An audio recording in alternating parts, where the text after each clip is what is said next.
যোৱা 26 অক্টোবৰত আমাৰ ধৰমটোল থানা এৰিয়াত এখন ট্ৰাক হাইজেক হৈছিলে ৰাতি 26 অক্টোবৰৰ নিশা।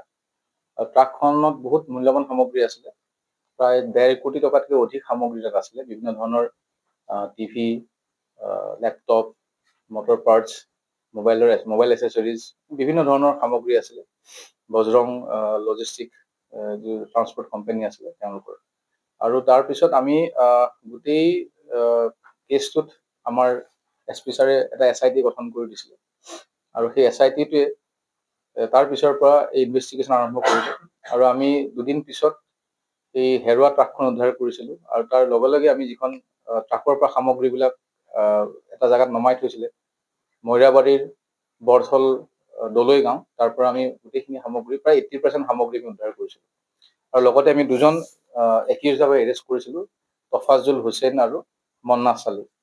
আৰু তাৰপিছত আমি গোটেইখিনি এনালাইচিছ কৰি পেলাই আমাৰ টীমে বিভিন্ন ভাগত বিভক্ত হৈ যোৱা প্ৰায় এমাহ ধৰি অসমৰ বিভিন্ন জেগাত, ভাৰতবৰ্ষৰ বিভিন্ন জেগাত আমি অভিযান চলাইছিলোঁ এই যিকেইটা হাইৱে হাইজেকাৰ আছিলে। আৰু এইকেইটা স্তৰে স্তৰে, তাৰপিছতে আমি তাত মইনা বুলি যিজন আছিলে, এলাইজ হিবজুৰ ৰহমান, গোলাঘাট পুলিচৰ সহযোগত আমি সৰু পথাৰৰ পৰা এৰেষ্ট কৰিছিলোঁ। আৰু তাৰ এই মইনাৰ পৰা আমি লেপটপ, চুৰি সামগ্ৰী আমি উদ্ধাৰ কৰিছিলোঁ। তাৰ লগে লগে আমি শোণিতপুৰ পুলিচৰ সহযোগত লালটাপুৰ পৰা আমি ইলিয়াছ আহমেদ বুলি এজন ডকাইতক আমি এৰেষ্ট কৰিলোঁ। আৰু তাৰ পৰাও বিভিন্ন আমি লেপটপ সম্বন্ধীয় বিভিন্ন সামগ্ৰী আমি উদ্ধাৰ কৰিলোঁ। আৰু তাৰ পিছে পিছে আমাৰ টীম গুচি গৈছিলে তামিলনাডু আৰু কেৰালা। আমি তাত থকাৰ সম্ভেদ পাইছিলোঁ। আৰু আমি গোটেইখিনি এনালাইচিছ কৰি পেলাই যেতিয়া পালোঁ, আৰু আমাৰ টীম কেৰালালৈ গুচি গৈছিলে। আৰু কেৰালাত তাত ইমান আলী, যিজন অন্যতম অভিযুক্ত, ইমান আলীক কেৰালাত মানে তেওঁক গ্ৰেপ্তাৰ কৰিলে কেৰালা পুলিচৰ সহযোগত। আৰু তাত দুজন আছিলে আনাৰুল আৰু নজমুল দুইটা ককাই ভাই। তো সিহঁতে তাৰ পৰা পলোৱাৰ পিছতো আমাৰ আৰু এটা টীম আমি লাগি আছিলোঁ।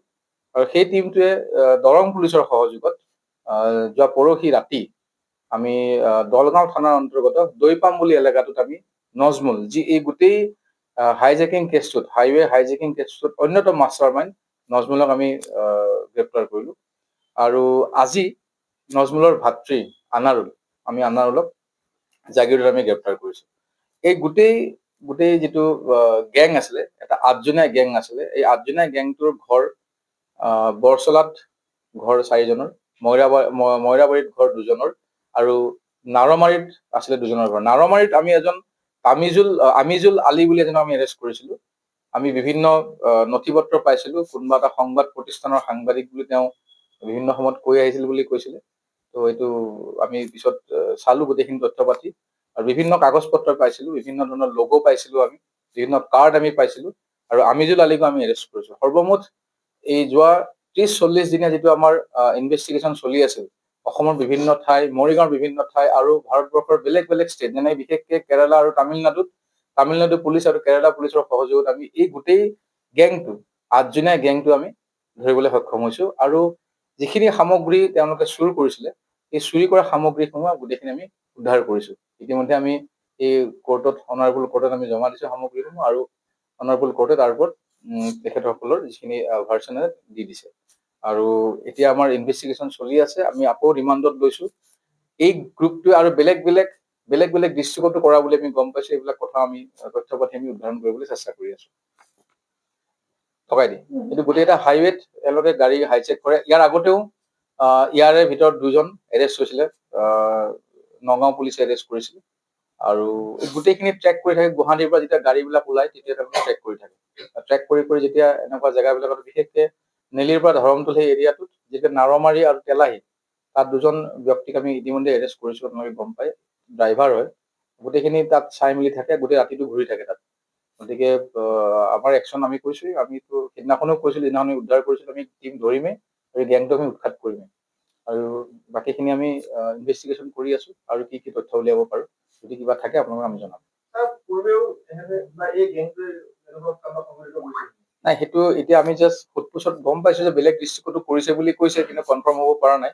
সেইখিনি আমি আৰু বিতং যেতিয়া আমি সোধপোছ কৰিম, তেতিয়া আমি গম পাম। আমি গাড়ীখনৰ যিটো ড্ৰাইভাৰ আছিলে, চ' ড্ৰাইভাৰজনক আমি এৰেষ্ট কৰিছিলোঁ, বাদশাহ আলী আছিল নামটো। আৰু ড্ৰাইভাৰজনৰ ইনভলভমেণ্ট কিমান আছে সেইখিনি আমি চাই আছো।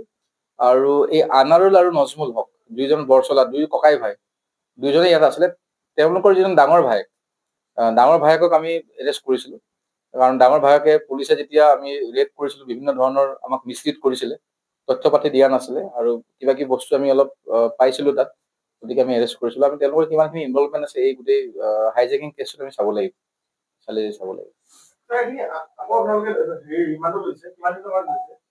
এইটো 8 দিনৰ ৰিমাণ্ডত আছে, 7 দিনৰ ৰিমাণ্ডত আছে। যিকোনো খবৰৰ বাবে যোগাযোগ কৰক 7099017330 লগতে 7099017110 নম্বৰত।